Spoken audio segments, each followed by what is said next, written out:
When I became an astronaut without asking. Chapter 1, The Invitation Above. I still remember the morning it all began, though at first it didn't feel like a beginning at all. It felt like one of those mornings you could easily forget, the kind that slips between your fingers before you realize you were even holding it.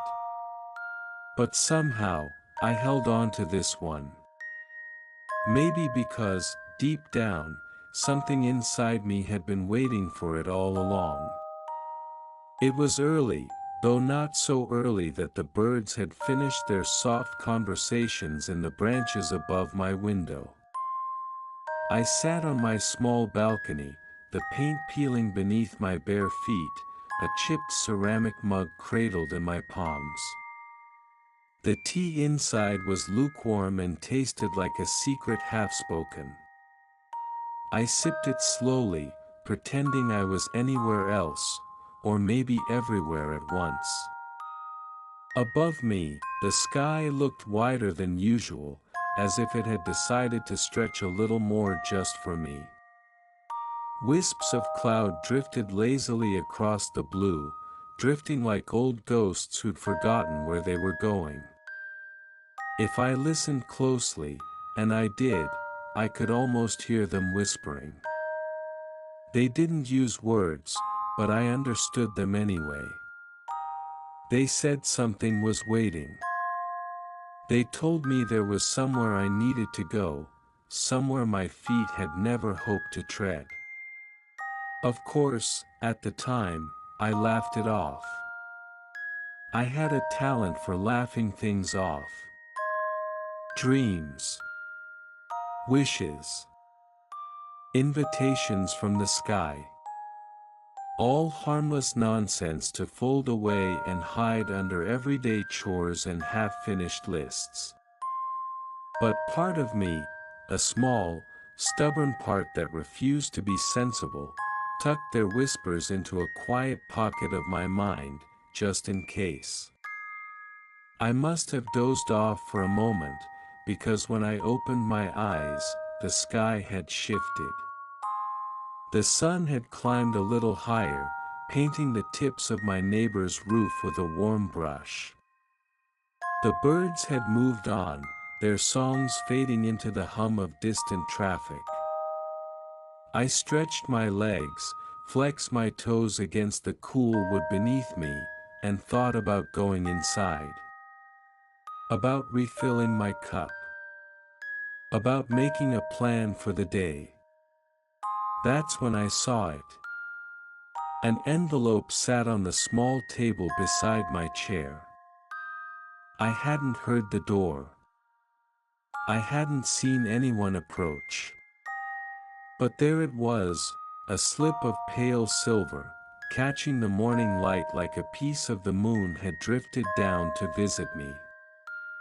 My name was written across it in handwriting I didn't recognize, neat, looping letters that somehow felt familiar, as though they'd been written by the wind itself. I reached out, my fingers brushing its cool surface.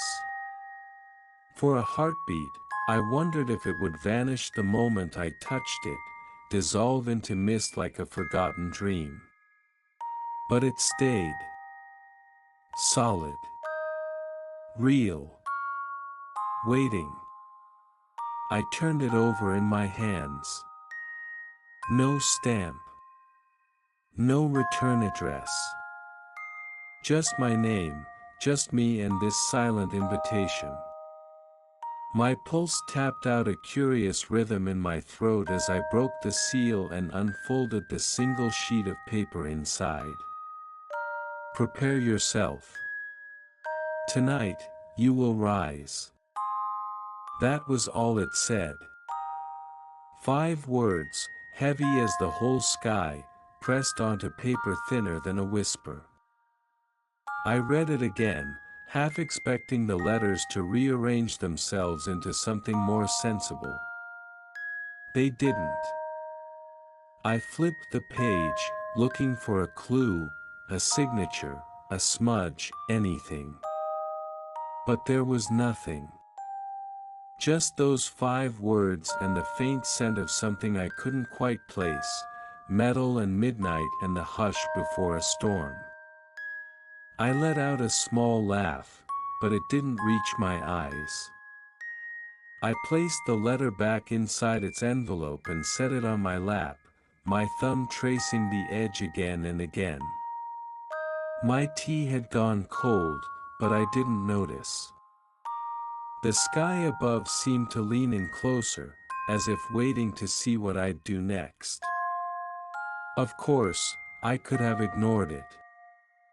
Tossed the envelope in the trash, made myself another cup of tea, and pretended none of this had ever happened. That would have been the sensible thing to do, the grown-up thing. But when has the sky ever cared for sensible people? I stood, the mug forgotten on the table, and stepped back inside my small apartment. It felt smaller than usual, the walls pressing in with the quiet insistence of secrets. I moved through the room slowly, touching the back of the old couch, running my hand along the bookshelf where novels leaned against each other like tired friends. Everything looked the same, but nothing felt the same. I placed the envelope under my pillow, as if it were a seed that might sprout while I rested. I spent the rest of the day half listening to the clock's slow heartbeat, half watching the way the light shifted across the floorboards. I tried to distract myself with old movies, half-finished books, laundry that needed folding. But the words waited, humming in the back of my mind like a melody I couldn't quite remember the lyrics to. As evening bled into twilight, I found myself standing by the window again. The sky was shifting from soft blue to deep velvet, sprinkled with early stars that blinked down at me like distant eyes. I opened the window wide, letting the breeze carry away the stale air of my small living room. It smelled like the promise of something vast, metal and ozone, a taste of the unknown. I didn't bother changing into pajamas. I lay down on my bed, fully clothed, the envelope beneath my head like a hidden question. I closed my eyes and listened to the city outside, the faint rumble of cars, the murmur of a television through the wall, the soft sigh of my own breath. I imagined I could feel the earth spinning beneath me, a gentle, endless motion I'd never paid attention to before. It cradled me, rocked me, promised me that everything was in motion, even when I felt stuck. Somewhere between one heartbeat and the next, I felt it, a soft tug, as if invisible hands were untying the knots that bound me to this bed, this room, this life I thought I knew so well. I didn't resist. I didn't cling to the pillow or the familiar creak of the old mattress. I let go. The window rattled once, a soft, polite knock, and the breeze that slipped through was colder now, edged with the taste of stars. I felt myself drifting, not falling, not flying, but something in between. A slow, gentle rise, as if the whole room had decided to sigh and lift me with it. My eyes fluttered open for a moment, and for the briefest heartbeat, I thought I saw my ceiling dissolve, the plaster peeling away to reveal an endless stretch of night, dark and kind, waiting just for me. I closed my eyes again, and this time, I didn't open them. The bed fell away. The floor fell away. The walls fell away. All that was left was the hush of my breath and the invitation above, patient, timeless, certain. Tonight, I would rise. And somewhere deep inside, I knew I would not fall. Chapter 2: The Gentle Departure. I did not feel the exact moment when the walls of my room surrendered to the stars. It happened quietly, the way dawn replaces the night, not with a single blow, but with a slow, patient touch. I felt my body become lighter than the breath that escaped my lips.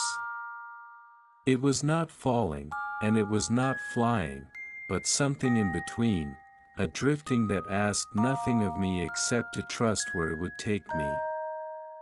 When I opened my eyes again, the familiar ceiling was gone.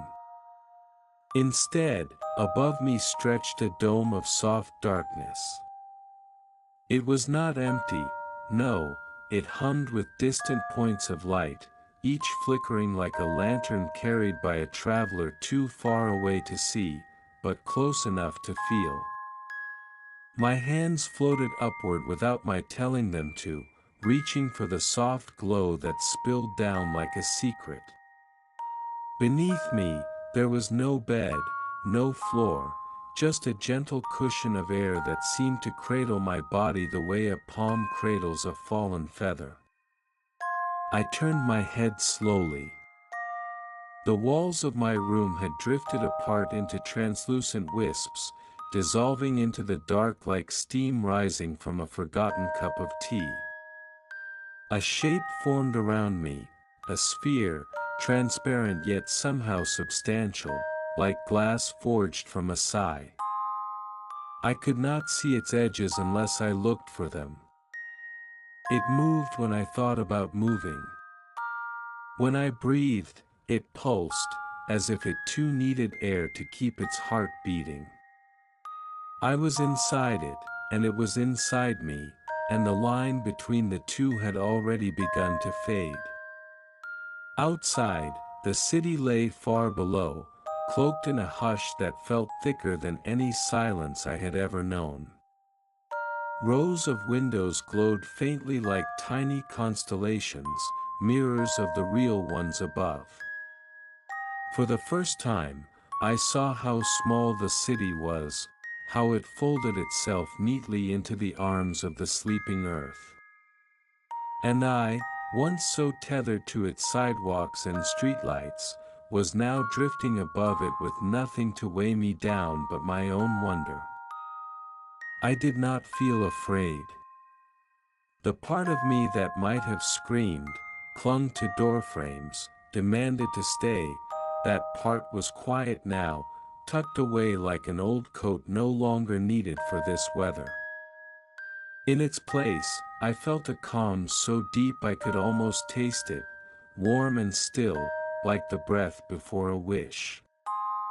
The sphere drifted higher. I watched rooftops shrink into specks, watched roads unravel into threads of light. Cars moved like tiny beads of liquid metal, unaware that one of their own had slipped through the seams of the ordinary. I wondered if someone, somewhere, had looked up and seen me, a pale dot against a darker sky, and wondered where I was going. I pressed my palm to the sphere's inner wall. It was warm beneath my skin, like it remembered the sun even here where no sun could reach. When I closed my eyes, I felt a faint hum, not a sound, exactly, but a vibration that matched my heartbeat, slow and patient. I thought of the envelope beneath my pillow, now far away. I wondered who had written it, who had chosen these 5 words to change my life with such gentle certainty. There was no one to answer me, but somehow, that felt right. Some invitations are not meant to be explained. They are meant to be followed. The sphere tilted gently, not with a lurch or a shudder, but with the grace of a leaf caught in an endless breeze. Stars that had seemed pinned to the same place my entire life now shifted around me. Some slid past slowly, lingering at the edge of my vision. Others darted away as if shy of being seen up close. I drifted past the moon. She was larger than I had imagined, her face soft and lined with stories too old to be spoken aloud. I raised my hand in greeting, and for a moment, I fancied she nodded back, her craters like dimples in an ancient smile. The sphere guided me onward, into deeper darkness that was not empty but full of quiet watchers, patient glimmers, distant beacons waiting for someone to drift close enough to notice them. I had never been so surrounded by so much nothingness, and yet I had never felt so held. I remembered something I had read once, that space is a vacuum, that it does not carry sound. But I heard things here, or felt them, or perhaps remembered them into being. A soft chorus, the hush of my own breath multiplied by the numberless spaces between stars. A lullaby that had no beginning and no end. I did not know how long I drifted. Time, once my faithful companion, had loosened its grip. There were no clocks here, no schedules to chase or appointments to fear missing. My heartbeat became my only measure, steady and slow, each thud an anchor in a sea that asked for no anchors at all. Occasionally, shapes would appear at the edges of my sphere, delicate traces of light that looked like ribbons unfurling. They did not touch me, but they brushed against the sphere's skin, leaving behind faint trails that glowed for a moment before fading back into the vastness. I watched them with the curiosity of a child pressing a finger to a frost-covered window. I did not need to understand them.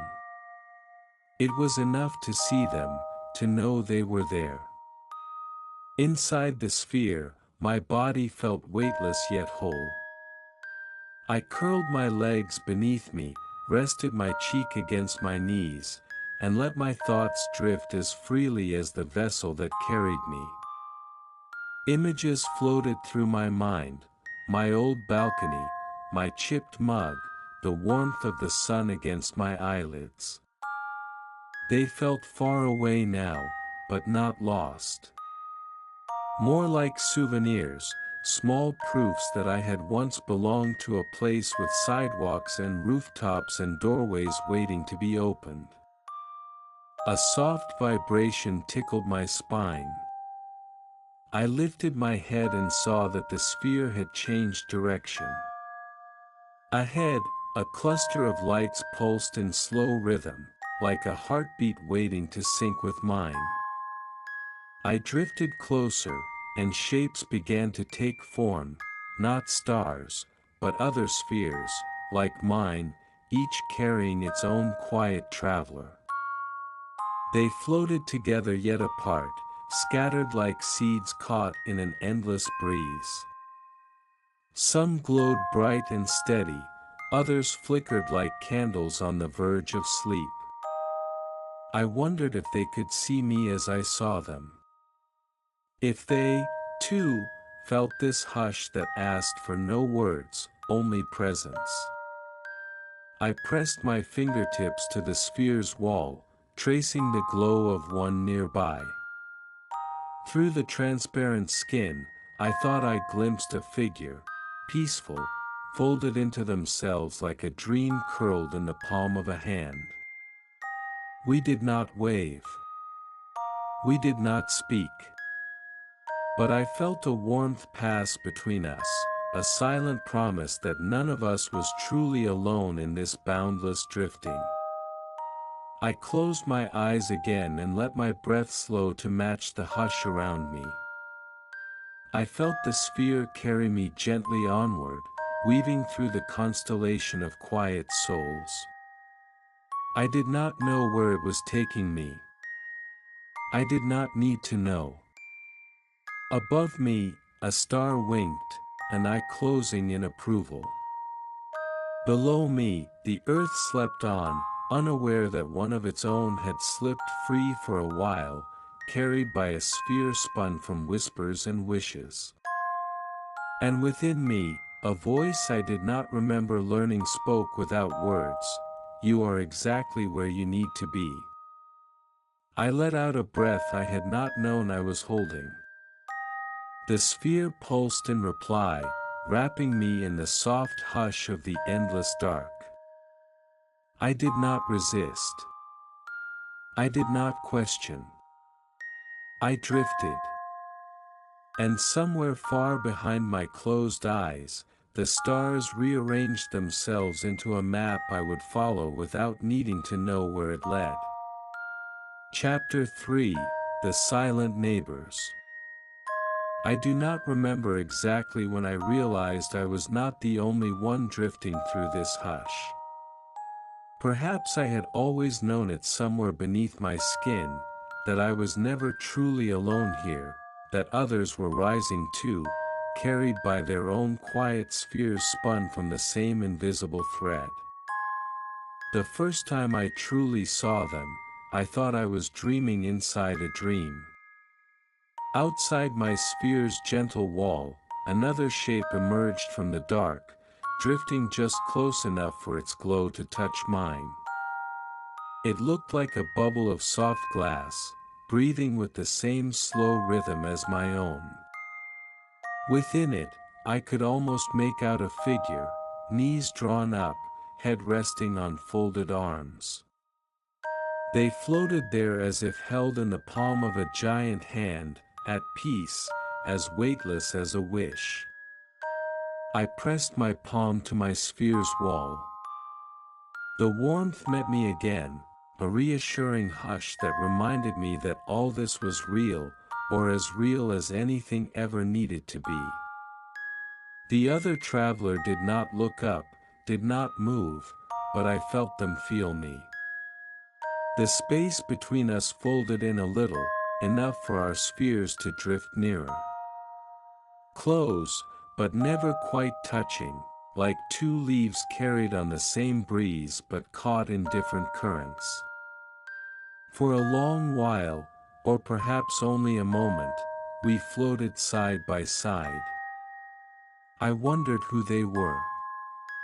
Had they, too, found an envelope slipped under a door, or beneath a pillow, or pinned to a branch in a garden where the stars bloom at dusk? Had they, too, left a mug of cold tea on a forgotten table? Had they looked up and felt the sky lean down to meet them? I tried to imagine the life they'd left behind, the rooms they'd wandered through, the streetlights they'd walked under, the soft voices that had once spoken their name. Maybe they were wondering the same about me. Maybe that wondering was enough, no words needed, no explanations to tangle up the silence we shared. More shapes appeared beyond us, more spheres, more quiet neighbors drifting through this soft cathedral of dark. Some drifted close enough for me to see the outlines of faces, half turned in dreamlike repose. Some stayed at the edge of sight, faint glimmers that winked in and out like fireflies. None of us reached for the other. There was no need. The space between us was not emptiness, but a gentle understanding that we were together in our aloneness. The sphere that carried me seemed to know when to linger and when to move on. It guided me in slow spirals around my silent neighbors, weaving through their scattered constellation with the patience of a dream that knows it will never be interrupted. Each time I passed one close enough to see their form, I felt something pass between us, not words, but something softer, something older. A breath. A nod. A hush that said, "I see you. I am here too." Some spheres glowed brighter than others, their light steady and warm like lanterns lit for someone coming home late.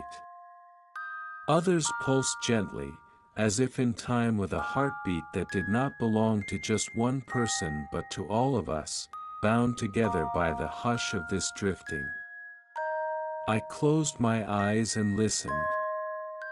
There was no sound in the way the world below would understand sound, but there was a music here, woven from the spaces between our breaths, the slow pulse of our spheres as they moved past one another. It was a lullaby without melody, a choir without words. It wrapped around me like a blanket stitched from every soft silence I had ever cherished. I drifted close to one sphere that shimmered with a pale green glow.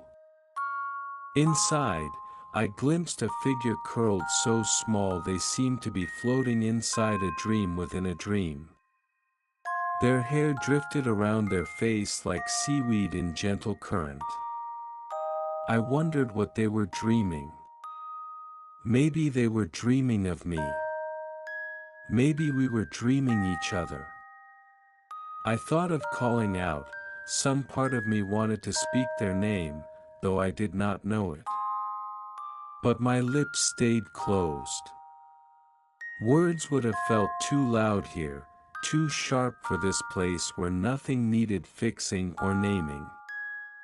So I watched, and I listened, and I drifted on. Once, my sphere paused beside another that glowed a soft gold. Inside it, the figure was turned toward me, their eyes half open. For a heartbeat, our gazes touched through the shimmering wall between us. I did not see fear or surprise, only a calm that matched my own. A reflection, perhaps, of the hush inside me mirrored in them. I lifted my hand, fingers pressed to the inside of my sphere. They did the same, and for a moment, it felt like we were two halves of the same thought, drifting gently apart again before we could say we'd met. Time here was not measured in minutes or hours but in the spaces between encounters. Sometimes I drifted for what felt like forever without another sphere in sight, wrapped in my own breath and the faint hum that filled my chest like a song I could not hum aloud. Then, just as I thought I was alone, another light would bloom at the edge of my vision, drifting close enough to remind me that this hush belonged to all of us. I wondered where we were going. Or if we were going anywhere at all. Maybe this was not a journey but a place. Not a path but a pause. A space between heartbeats where everything that needed to be said was already understood. My sphere tilted gently, guiding me through a slow arc that carried me beneath a drifting cluster of others. I looked up and saw them arranged like petals on an invisible flower, each glowing in time with the next. I felt their hush fall over me like a soft rainfall, not cold or wet, but soothing, a reminder that the hush inside me matched the hush between the stars. I thought of all the people I had ever passed on sidewalks, at crosswalks, in cafes where conversations rose and fell like tides. How many times had I felt alone in a crowded room, weighed down by the hum of voices that spoke but did not listen? And yet here, where no voices rose, I felt seen. Known. Connected by a silence that needed nothing to prove itself. The sphere drifted onward, past neighbors who came and went like echoes of a memory I had not yet made. I let my eyes close again, trusting that the sphere would carry me gently wherever I needed to drift next. As my breath slowed, I thought of that envelope on my pillow, the words that had lifted me away from sidewalks and ceiling cracks and chipped mugs of tea. Prepare yourself. Tonight, you will rise. I had risen. I was still rising. And all around me, so were they, my silent neighbors, my fellow dreamers. Together, we floated through the hush, wrapped in a darkness so gentle it no longer felt dark at all. Somewhere far below, the earth turned beneath us, steady and patient, waiting for our return. Or perhaps not waiting at all, content to let us drift a while longer in this sky that asked nothing, promised nothing, but offered everything we needed. I pressed my cheek to the inside of my sphere. Its warmth met me like a sigh, a reminder that I was exactly where I needed to be. And when I closed my eyes, I knew my neighbors were closing theirs too, drifting beside me, inside me, beyond me. In this hush, we were alone together. And together, we were enough. Chapter 4, A Garden Between Stars. It is strange how quickly drifting through the endless dark can begin to feel like home. Somewhere between one breath and the next, I stopped wondering where the sphere would carry me and simply trusted that it would. The hush outside its walls seeped into me, dissolving the sharp edges of my thoughts. I did not fight the drift. I became the drift. For a time, a heartbeat, an eternity, I floated past my silent neighbors, each tucked inside their own gentle globe of quiet light. We passed each other like lanterns on a river, close enough to share warmth without disturbing the water's calm. Sometimes I felt their hush brush against mine, like a fingertip trailing across my skin. Sometimes they drifted far, just specks of warmth at the edges of my vision, reminders that even in this vast nowhere, I was never truly alone. I must have closed my eyes, or perhaps I opened them wider than ever before. It is hard to say. Either way, the darkness around me began to bloom. At first, it was only a faint shimmer beneath the endless black, like starlight caught in dew. Then, slowly, colors emerged, soft greens, pale blues, gentle pulses of gold that ebbed and flowed like a breath. The sphere slowed. I felt it settle into a gentle hover, the hum beneath my skin deepening until it matched the calm inside my chest. Through the transparent wall, I saw the nothingness take shape. Lines unfurled, curving gently until they formed arches of pale light. Beneath me, what might have been empty space became a floor, not solid, not hard, but soft, like moss that had learned how to glow. I lowered my feet. At first, they found nothing to rest on, just air and the memory of ground. But then the sphere softened, its walls melting like sugar in warm water. I stepped forward, and my toes touched something that welcomed them, springy and forgiving, holding my weight without binding me to it. I took another step, and then another, until I was standing in a garden that could not possibly exist. It stretched out in every direction, a rolling carpet of luminous moss that glowed just enough to outline each step I took. Above, the stars still hung, but closer now, as if they had decided to drop in for a visit. Some pulsed softly, flickering like lanterns caught in a gentle wind. Others remained steady, small watchful eyes that blinked without blinking. I knelt and pressed my palm to the moss. It was warm, pulsing faintly beneath my skin like a heartbeat too soft to hear. When I lifted my hand, tiny blossoms had appeared beneath my fingers, delicate flowers that folded and unfolded in slow motion, releasing a faint shimmer that drifted upward like dust caught in sunlight. I wandered without hurry. There were no walls to contain me, no paths to guide me, only the hush and the glow and the soft invitation to keep moving. Arches of woven light rose here and there, looping high above like the ribs of an ancient cathedral built for no god but the silence itself. Silver vines clung to them, their leaves drifting lazily in a breeze I could not feel on my skin but knew was there all the same. Somewhere deeper in this impossible garden, I found a pool, round and still, its surface darker than the sky above. I knelt at its edge and peered in, half expecting to see my own face. Instead, the pool reflected the stars behind me, rearranged into constellations I did not know the names of.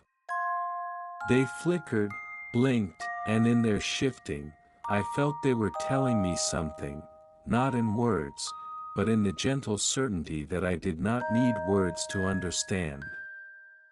I dipped my fingers into the water. It did not feel wet in the way a river or rain does.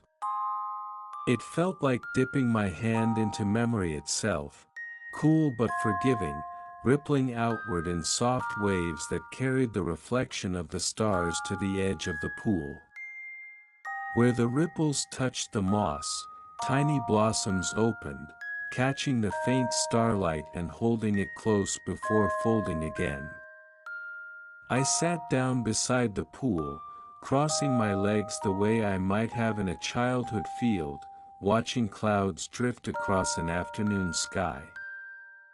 There was no hurry here, no reason to stand.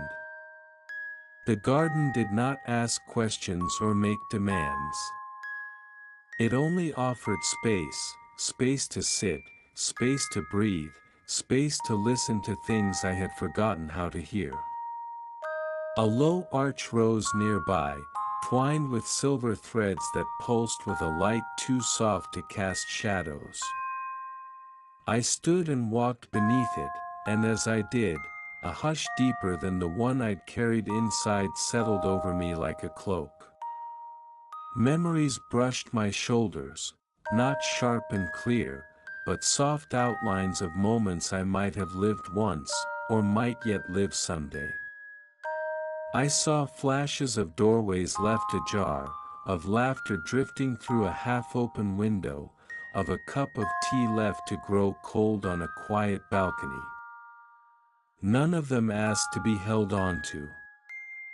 They passed through me like smoke through branches, leaving behind only the calm that comes from having been seen. I stepped beyond the arch and found myself at the base of a tree that had no right to exist in this place between stars. Its trunk was smooth, pale as moonlight on water, its branches spreading wide and high until they touched stars that leaned in close enough to kiss its leaves. Tiny lanterns hung from its boughs, each flickering with a glow that pulsed in time with something inside my chest. I pressed my palm to the trunk. It was warm, warmer than the moss beneath my feet, warmer than the sphere that had carried me here. The bark felt like polished stone, but it yielded to my touch as if it remembered the softness of flesh. I rested my forehead against it and closed my eyes, letting my breath match the hush that flowed up from the roots, through the trunk, and into the branches overhead. I did not know how long I stood there, but the tree did not mind. It held me without holding me, its lantern swaying in a breeze I could feel now, brushing my hair away from my face, carrying away whatever stray thoughts still clung to me like dust. When I opened my eyes, I found a circle of stones at the base of the tree, smooth and pale, arranged in a ring that glowed just enough to guide me forward. I stepped inside and sat down, legs folded, palms resting on my knees. The hush deepened. My breath slowed until it felt like the garden itself was breathing me instead. I looked up. The lanterns above flickered in patterns I could not name. Between them, stars peeked through like curious eyes. Somewhere far beyond this garden, I knew the earth turned, patient and small, a quiet marble spinning in a sea too wide to hold in a single thought. But here, beneath this tree that had no name, I was not far from anything. I was exactly where I needed to be. A soft ripple spread through the moss at the edge of the stone circle. Tiny flowers bloomed in its wake, forming patterns that looked like words but spoke no language I had ever learned. I did not need to read them. It was enough to see them, to know they were for me and only me. The garden asked for nothing. It gave me everything I did not know I needed, a place to rest between one drift and the next, a hush that asked no questions, a light that shone without demanding to be seen. When I finally rose, I placed my palm once more on the tree's trunk. Its warmth met me like an old friend's hand, a reminder that not all journeys require footsteps or destinations. Some journeys live inside the hush, blooming quietly when the world outside is too loud to hear them. I stepped away from the tree, back across the soft moss, beneath arches that glowed like memories, past pools that held secrets I no longer needed to name. My sphere waited where I had left it, its transparent skin pulsing gently in time with my heartbeat. I stepped inside. Its walls closed around me like a sigh, warm and familiar now. The garden receded slowly, its glow lingering at the edge of my vision until the hush of the endless dark welcomed me back. As the sphere lifted me once more, I felt the hush settle deeper inside my bones, a quiet promise that no matter how far I drifted, a garden waited somewhere between the stars, blooming only for those who remembered how to listen. And I would always remember.